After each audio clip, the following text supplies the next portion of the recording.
Hello, and welcome to my channel. My name is Jonathan Cohn, and today I will be reviewing the third and final book in the new Thrawn Ascendancy trilogy, Thrawn Ascendancy, Lesser Evil. So this is, as I said, the third book in the Thrawn Ascendancy trilogy. It is wrapping up all this stuff with the Chiss before Thrawn joins the Empire, and it ties up a lot of other plot threads as well, which I'll get to. This review will be mostly spoiler-free. I'll let you know if any spoilers are on their way. But the first thing I'll say is that this is a massive book for Star Wars. I get that for other franchises, like you see some of these fantasy books over here, like Wheel of Time and like the Stormlight Archive, massive books. But comparatively, you have to think within the Star Wars universe, most Star Wars books are between 300 and 400 pages, with some that go over and some that are short, but it's generally in that range. To get a book that is 550 pages is nuts. This is the longest novel in the canon, and it is the second longest novel in all of Star Wars, right behind Vision of the Future, which ironically is also written by Timothy Zahn. So he's pretty much got a limb all to himself for long Star Wars books. But this book follows up the first two books in the trilogy, which were Chaos Rising and Greater Good. Just to give you my brief thoughts, I thought that Chaos Rising was a brilliant book, and I thought that it just went in totally new directions in just the right way. I thought that Greater Good was an excellent follow-up and an excellent novel in its own right, but didn't deliver what we wanted out of the book. And then I feel that Lesser Evil, the final book, ties up the entire trilogy beautifully, while still leaving the reader wanting more. I will say this, that this trilogy, the whole Ascendancy trilogy, is not the trilogy that we wanted, but it is the trilogy that we need. There's been this attempt in Star Wars recently to go and explore new possibilities. And I'll use this phrase, to boldly go where no Star Wars books have gone before. And you saw this with the new Ronin novel that came out in October that I personally did not love. I thought that Ronin was a particularly weak book that went in too many directions, didn't feel like Star Wars, and just did not hit any of its points correctly. However, the Thrawn Ascendancy trilogy, while not something that we were expecting, hits everything it needs to hit while being unique and still feeling like Star Wars. That's a lot of different things that it needed to balance, and it meshed them all together perfectly. Now, I don't think that this series is going to have the broad appeal that most Star Wars books have, and certainly you look at the sales compared to the new Thrawn trilogy that came out recently, that makes total sense. However, it still appeals to a lot of fans because people love Thrawn, and let's face it, Thrawn is pretty awesome. And so that's why I think that this will bring in some readers, but I think a lot of people are going to feel jolted by this trilogy. If you want if you like something like The Hunt for Red October, and you also like epic, sprawling sci-fi stories, like the traditional sci-fi novels of the 80s, or like the Honorverse from the 90s, or even Timothy Zahn's science fiction books like the Conqueror series, the Cobra series, this, I think, is going to be the trilogy for you, because it meshes that military precision that Zahn is so good at with the alien new types of storyline. If you took out the words of Star Wars like hyperspace, or took out Thrawn as a character, and you just had this as its own separate thing, it would work perfectly as just a science fiction novel outside of Star Wars. It just so happens that there are some itty-bitty little things that connect it all together with the Star Wars universe. And I think that's great, but what it shows is that Zahn is a master of telling the type of stories he's aiming at. You know, in the new Thrawn trilogy, he was telling like a detective story set in the military, which was great. In this trilogy, it has some of that, but it's more of the, oh my goodness, we have enemy invaders, we have to go stop them. And I would say that this is the most cohesive, well laid out trilogy that we've gotten in the canon so far. We have the Aftermath trilogy, which was polarizing to fans, and while I certainly enjoyed it, it feels jarring going from one book to the next to the next. Then you have the Alphabet Squadron trilogy, which really appeals to some fans, but is so depressing and so degrading that I felt that I needed an antidepressant after reading the books, and I felt that I would never want to read the books again despite feeling that they were good books. It was a feeling of, I respect what you did here, but I never want to read that again. Then you have the new Thrawn trilogy, which had some amazing books and moments. The first Thrawn book is fantastic. Thrawn Treason is wonderful. Thrawn Alliance is, it's one of his weaker books, but still, it's a good book. The problem was it didn't feel cohesive. It felt jumbled. It felt, as it was, that he only got one book at a time. He wasn't allowed to plan the whole thing.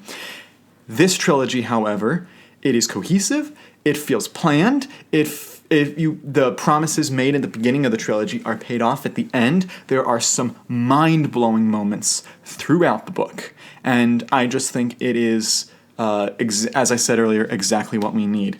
Getting more into the specifics of this particular book, it picks up right where Greater Good left off, and you are seeing the aftermath of the big battle that happened at the end of Greater Good, and you see the big enemy of this trilogy, Jixtus, begin his process of sending in his own forces towards the Ascendancy, and the way that he's going to defeat them is not from without, but rather from within. And it's a brilliant strategy on his part, and it makes total sense, and you can see many historical parallels that Zahn draws here. Another wonderful aspect of this book is that it ties up the individual plot threads from a lot of the characters introduced in the previous books. Of course, we have a storyline regarding the Skywalker Sherry and her caregiver, Thalius. There's a lot of moments for Thalius in this book. I felt that Greater Good was missing some of Thalius's moments, and this book delivered on them. You have some moments with characters like Captain Lakinda, who's now Captain Zinda because she's changed families. She has some fantastic moments in this book. She was my standout character in Greater Good, and she's not the standout character here, but she did very well. I also really enjoyed Captain Wootro, who is the second in command to Admiral Aralani. I thought that was a hilarious duo, and I thought that Captain Wootro had one of the best scenes in the whole book. And if you've read the book, you know exactly which scene I'm referring to. I was reading in the library, and it made me laugh out loud. Like, it was that type of a scene. I thought it was great. Then you have some other character moments. Bakif gets some great character moments in this book. There was one moment with Bakif that literally had me go, oh my goodness, that's brilliant! And so Bakif had some great moments. Obviously, the character I haven't mentioned yet, but should be mentioned, Thrawn, has some fantastic moments. And then this book's ending. I do not want to get into spoilers, but if you've read the new Thrawn trilogy, you know exactly how this book has to end. And it is so sad. Timothy Zahn is able to write a book where you know exactly what's going to happen to the characters. So you should not feel bad when this event happens at the end. And yet still, I felt so bad for Thrawn and for the other characters involved, and I found myself wanting to say, to stand up for him. I found myself wanting to throw myself into the story to help Thrawn out, and yet I still wasn't able to. It was such a tragic story in that regard, and so I think that Zahn was brilliant in the way that he handled that. I do have some criticisms in my spoiler-free section.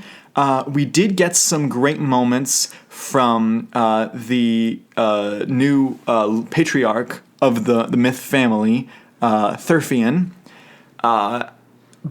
But overall, I feel like he could have had more of a story delivered. I felt that he had a lot of good scenes, but I didn't feel the payoff on his storyline was as necessary as the payoff for all the others, which did happen. My second criticism is that I don't know whether this is just something Zahn has consciously or unconsciously decided in his books more recently, but none of the books I've read by him published in the last 5 to 10 years have included a romantic subplot. The first Thrawn trilogy certainly did not. They had a few moments that had fans go, does Eli Vanto and this character, do they? Or could Thrawn and it never materializes. And I think that Timothy Zahn made a real blunder here in not doing something with Thalius, specifically with Thrawn. I think that would have made the story even have a bigger punch to the gut. Not saying that every Star Wars book has to be a romance, but I feel like a romantic subplot or subpart of this book would have served it better as a whole.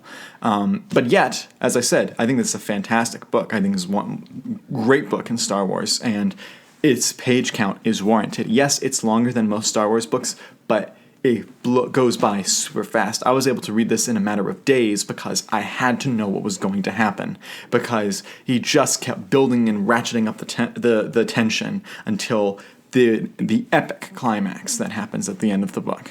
Now, I want to get into some minor spoilers for the book. These are going to be spoilers that either have to do with the very beginning of the book or are things that have been publicly released to everyone. So if you want absolutely no spoilers whatsoever, you want to go totally blind really into this book, I would say you can stop here. But if you're staying on, here's the spoilers I was referring to. We have a character show up who we have not seen in 15 years in publishing. Since 2006 was, I believe, the last time we saw him. And that was Thras, Thrawn's brother. And this book explores their relationship as brothers in the memories, and I feel that that's what steps this book up compared to Greater Good, is the memories section. Greater Good, the memories were great, but they tied into the B-plot in a way that I felt like it was just an extension of the B-plot, and thus weren't as engaging. The first book's memories felt like true flashbacks, and so I was racing to get there. Didn't have that in Greater Good, but in this book, all of the flashbacks deal with Thras and his relationship with Thrawn, and thus I felt this new sense of I have to get to the flashbacks. Even though I was enjoying the rest of the book, I had to find out what was happening in the memories because I love Thras as a character, and Zahn did such a good job with him. He was able to tell a little minor story of a little caper that he and Thrawn go on, while at the same time it ties into the main story. It explains part of how Thrawn got the last few letters of his name. It also shows Thrawn's genius at deduction, and it kind of displays his Sherlock Holmes level of, oh my goodness, you guys didn't see that? The frustration that being a genius is, that nobody else understands you. And I thought that he just played that brilliantly. And if you've read Outbound Flight, you know something happens to Thras that has big implications. This book addresses them. And I thought I was shocked that we actually got this tie-in. I thought that he would kind of retcon. At the beginning of the trilogy, I expected Outbound Flight to be retconned, and in the first two books, it appeared that was exactly what they were doing. But this book kind of fixes everything in just the right way without really retconning, but at the same time retconning. And so that's really, really excellent. Another thing about this book that kind of delves into spoilers is all of the storyline with Jixtus. And that is that Jixtus is a powerful villain. He is fantastic as a villain. The way he manipulated General Yiv and Haplif, and now the characters in this book with the that weird religious cult, was brilliant. However, when I read Greater Good, I fully the first half of Greater Good, before the reveal happens at the end, I wondered if he would turn out to be Palpatine in disguise, that Palpatine's been pulling the strings or something. That obviously is not the case if you finish Greater Good. Going into this book, it's even more confirmed. But Zahn took some time to basically say that you never see Jixtus's face and that you never really see what's behind the cowl. He's wearing gloves, his hood's over, you can't see through the hood. And it just, to me, it seems like Zahn is setting us up that Jixtus is someone not who we're thinking. Even though he is a member of the Grisks, maybe he himself is not a member of the Grisk species, he's just a member of their group. Or, if he is a Grisk, that we've seen him somewhere else in the Star Wars universe. Because why would you spend so long keeping him disguised and then not reveal it? That is the part that does baffle me a little bit in this book. And really in the whole trilogy. But Jixtus is still an effective villain. I still really like him overall, and I thought that he was very intimidating. There was one scene where just you have the ship he was in with the person he was manipulating, and all of a sudden his cruiser comes in, and it's huge. And it reminded me of that scene in Star Trek Into Darkness where Kirk just knows exactly the Admiral's going to come in with this ship. He's going to turn out to be the bad guy. And boom, it happens. And you see this humongous ship come in, and it's just big. And I really appreciated this scene, and it really felt visual, as did a lot of the scenes in this book. So I'm going to give my overall thoughts. Loved this book. I think it is better than Greater Good. I don't know whether it's better than Chaos Rising yet. I think that they're both very good on their own merits, for different reasons. Chaos Rising, excellent beginning. This book, Lesser Evil, is an excellent ending, but I can't really determine which one I like better. So I'm going to give them the same rating, which I'm giving Lesser Evil a 9.3 out of 10. A solid book. Very enjoyable. I read through it so fast. It was, as I said, not the book we wanted, but the book we needed for Star Wars. And so I think it is well worth the read, as is the trilogy. But I must warn you, this is not some light, I know Luke, Han, and Leia, and this is going to be a fun adventure through Star Wars. You know Thrawn. You may recognize Aralani. That's it. This is a brand new story. This is new worlds, new world building, new magic systems, if you want to use that phrase. So it is a commitment, and I think that it is worth it, but do not expect a light read. This is not a light read trilogy, particularly the last one. But I think it's a wonderful, wonderful book that will propel you to wanting more. And as I said, there are a few small minor things that aren't tied up that I really want to see. I'd love to see some of these characters pop up in the canon. It's not going to happen, but I wish. So I give this book a 9.3. If you've read this book, did you enjoy it? Did you enjoy the whole Thrawn Ascendancy trilogy? Let me know down below in the comments.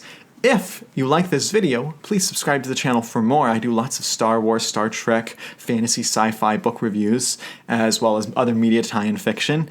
And I do videos every Monday, Wednesday, and Friday. And until next time, I'm Jonathan, and thank you for watching.